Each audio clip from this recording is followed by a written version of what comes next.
There's times when finesse tactics are the key to getting more bites, but some finesse tactics are best fished vertically and some are best worked along the bottom. So today, I'm gonna talk about the Neko Rig and the Wacky Rig.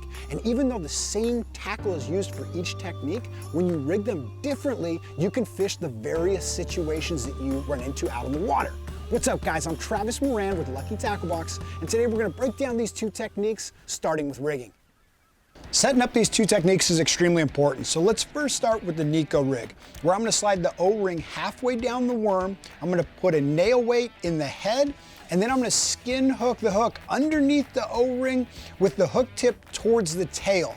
This is going to keep the bait hopping along the bottom with that nose down and the tail up, wiggling along the bottom. All right, next up is the Wacky Rig, which we're going to start off with the O-ring rigged the same way, halfway down the worm, and then we're going to put a nail weight, if needed, right in the middle of the worm. And I say if needed, if we want a faster fall, or if there's a little breeze that we need to offset with a little heavier presentation. Next, we're going to put our hook through that small loop on the O-ring. And what this is going to do is going to make that bait fall vertically with both tails wiggling on the way down. All right, for both setups, I like an 8 to 10 pound mono or fluorocarbon, or if you want, like I'm using today, you can use about a 30 pound braid with a 10 to 12 pound fluoro leader. That just makes me feel comfortable around fishing around structure and also gives me more sensitivity. Then I'm using a hybrid spin from Sticks Fishing, which is a 7'2" medium, moderate, fast action rod that has enough backbone to battle the fish, but the perfect amount of tip to really work that bait and feel those subtle bites. And now let's jump over to Retrieval. All right, so now that we know how to rig these baits, let's talk about how to throw them, starting with the Wacky Rig. We're gonna cast to specific targets and let that bait sink all the way to the bottom, watching our line the entire time for a bite. Once it gets to the bottom, we're gonna lift that rod tip up and give it a little shake and let it fall back down to the bottom.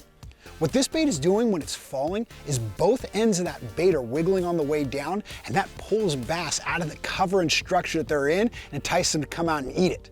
Now, sometimes, or usually they're gonna bite it on that initial fall, but sometimes they'll come out and just nose up to it as it falls down. That's why we're giving it that second little lift and shake so we can hopefully get them to bite on that one. Now, one extra note, if you're seeing that you're getting bit on that second lift, try throwing in a third and fourth lift, because sometimes these fish are a little sluggish and they need a little bit more enticing to bite. Next up is the Neko Rig. What we're gonna do is make full casts across or along our targets and let the bait sink all the way to the bottom. With the rod tip up and semi-tight line, we're gonna shake the rod as we slowly work the bait back. Reel in any excess line and keep shaking. The idea is to keep the bait hopping along the bottom with the head down and the tail up, looking like something that's nose down, searching and really not paying attention to what's going on, and a bass sees an opportunity for an easy meal and they cannot resist. Let's find these fish in location. All right, now let's talk about where to throw these baits. Early morning, low light, fish are scattered. They can be caught on a wide variety of reaction baits and things. But when that sun really starts to come up high in the sky, these fish, they're gonna suck up closer to shade from structure or cover, or they're gonna move offshore into deeper water. And that's where these two baits are gonna excel. All right, so this lake here today, I've got all kinds of brush, trees, tules, all along the bank that come anywhere from 10 feet to 20 feet out here in the water and creates a great line here for these fish to use. And as this sun has come up throughout the day, it's gonna hold these fish back up in these little shade lines. So as I'm working this bait along here, I'm casting to these little targets and I'm letting the bait sink down in front. And now as that bait is wiggling on the way down, it's a great way to get the fish's attention, and it's a slow moving little bait, so it'll slowly pull that fish out and generate hopefully a strike. Now the other thing is, I'm taking note, I wanna try to cast at as many different targets that I see. So right here, I'm casting out in front of this tree. My next cast, I'm gonna put one in the shade over here in front of these tules. And the idea is that I want to take note to where I'm getting my bites. as I fish these different pieces of structure and cover, and I maybe get bit out in front of these tules, I want to take note, is it green lush tules, or is it the dead overhanging tules that are in, or is it a tree, a big tree?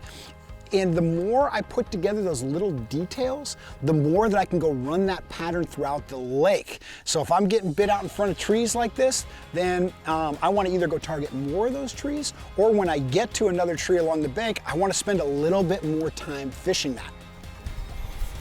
Now for the Neko Rig, I can target some of these high percentage deeper offshore spots, like the point that I'm fishing right here, or some nice little flats, different areas that are going to hold these fish later in the day when they're a little bit more sluggish and they need to be enticed with a little bit more of a finesse technique.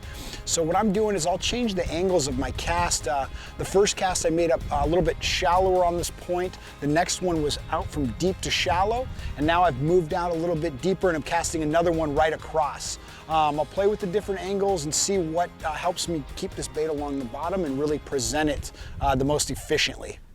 When it comes to finesse techniques, understanding the different rigging options to fit the conditions you're fishing are a huge key to help you continuously adapt and keep catching fish. Having the terminal tackle for the Wacky Rig and the Neko Rig are keys to being prepared. Well, I hope this video helps you put more fish in the boat this season. If you like these videos, make sure you leave a comment below. I love hearing from you guys. Once again, I'm Travis Moran with Lucky Tackle Box, and I'll catch you out on the water.